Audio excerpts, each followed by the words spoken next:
we'll start off with some college football, and let's dive into a couple games here. Were you more impressed, Zane, with Florida State's win over Duke, or another ranked win with Ohio State over Penn State? Yeah, two really great games on the college football slate. I was most impressed probably by Ohio State, though. Uh, Both Ohio State and Florida State are playing very well this year. Both have actually an identical win differential right now of 23 points. Um, in my opinion, I knew Duke was going to hang around. I didn't really think that Duke had a chance to win.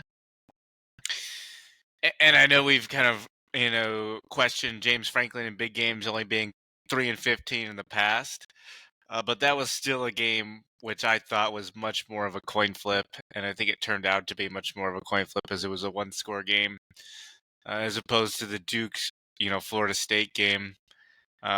Florida State's proved to me though that they can win, big games as well. Beating LSU early in the season, that was a nail biter. Uh, but Ohio State has shown in very clutch one possession games that they can grind out a win, and they can also beat the brakes off of people as well. So I thought a better win on the Ohio State front. Yeah, this is a good point. I think people have been, and I've even said this myself, that Ohio State's down this year, maybe because like the offense doesn't look as explosive, where they're not putting up 50 or 60 points every single year. They're definitely relying on their defense a lot more, and I feel like that's the strength of this team as opposed to the other way around, where it's been like that for the past decade. It's felt like where the offense has really carried that team. I'm going to go with Florida State being the more impressive team this past weekend. Duke's defense is just, they are elite this year. And I thought for Florida State, especially being down early in that game after a lot of self inflicted wounds there, I thought they did a really good job of coming back. And then honestly, it wasn't even close at the end. I mean, they just blew them out at the end, 38-20, I think. So they really just ran away with the game at the end. And I was just really impressed with the dominance of Florida State on the back half after they stopped shooting themselves in the foot. This is definitely a college football playoff team. It's their spot to lose. Duke has nothing to be sad about with that game. It was on a tough road environment. I do think, Zane, Penn State, James Franklin, I feel like we've seen the ceiling of this team. This is like the best team he's had, on paper at least, in a long time. And I feel like this was the year to kind of take that step forward. Now, they still have to play Michigan, so we'll see how they do against Michigan. But not a good start so far with their James Franklin supposed like new team and a new direction. Yeah, the James Franklin situation reminds me of Brian Kelly at Notre Dame, just a perennial contender, Yeah. but when it came to primetime games, just almost could never win a primetime, and not even primetime, just one of those top 10 matchups, top 5 matchups. Could never seem to win those games. These two teams, though, it's going to be very, very interesting. In the same weekend, Florida State plays Florida.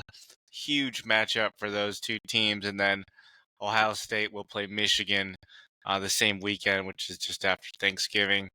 So both these teams have those games circled, but I would be careful, right? There's always a trap game somewhere in there for each of these teams. But if they can each make it to that weekend, that is going to be one heck of a weekend for college football. Yeah, give me a heck of a weekend. And I mean, I feel that was a really good point about Brian Kelly and Notre Dame. I feel like they were just uh, consistently pretenders. They were just always on the doorstep, but just never really taken seriously. Even when they did make the national championship game, they did just obviously we saw how that ended up. All right, Always. let's flip the script and talk. Yeah, let's talk about the NFL here, and we'll start talking about the performances that least impressed us, and maybe bring us the most concern talking about these teams. Let's talk about the upsets that happened with San Francisco against the Minnesota Vikings, and also the Buffalo Bills losing to their division rivals, the New England Patriots. Which performance and maybe which team are you most concerned with moving forward, Zane? Yeah, I think I'm most concerned with Buffalo. I anticipate the 49ers getting back. They're kind of in a weird slump. They got to play the Bengals next week, so really that's really a tough game to try and bounce back against. But for me, the Bills have almost just deflated. It seems like they've lost their confidence. Josh Allen doesn't seem to be the guy that you want with the ball. Fourth quarter, 2.5 minutes left, and you go, "Oh man, we're good. We're in good hands. We're gonna score." Actually, it was the other end, on the opposite end. Mac Jones got the ball late in the game, drove them down. Scored very late in the game, and you almost thought it should have been the other way around. So for me, the Bills seem to have lost their kind of momentum, and I just don't think they can get it back. I don't know if they've lost. They certainly probably shouldn't have lost confidence in Josh Allen. Let's not go that far.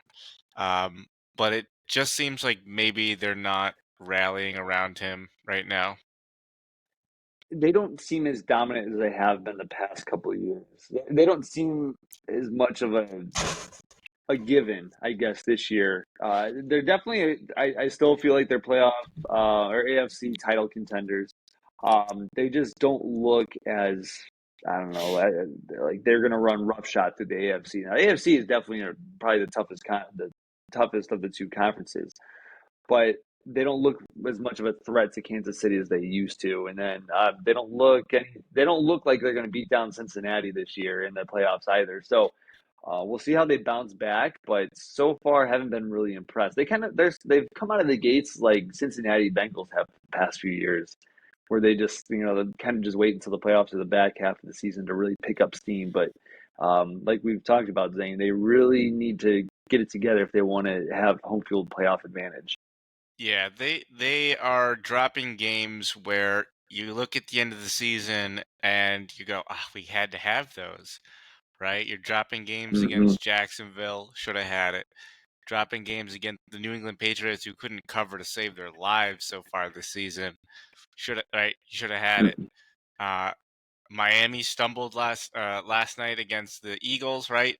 So you had an opportunity to take a step closer to a division rival. Somehow the Jets are hanging around at 3-3. Who saw that coming? So especially for the NFC East, you can't lose division games, and they're going to look back at the end of the season if they miss the playoffs by a game or two. They're going to look at games like these and think to themselves, should have had it.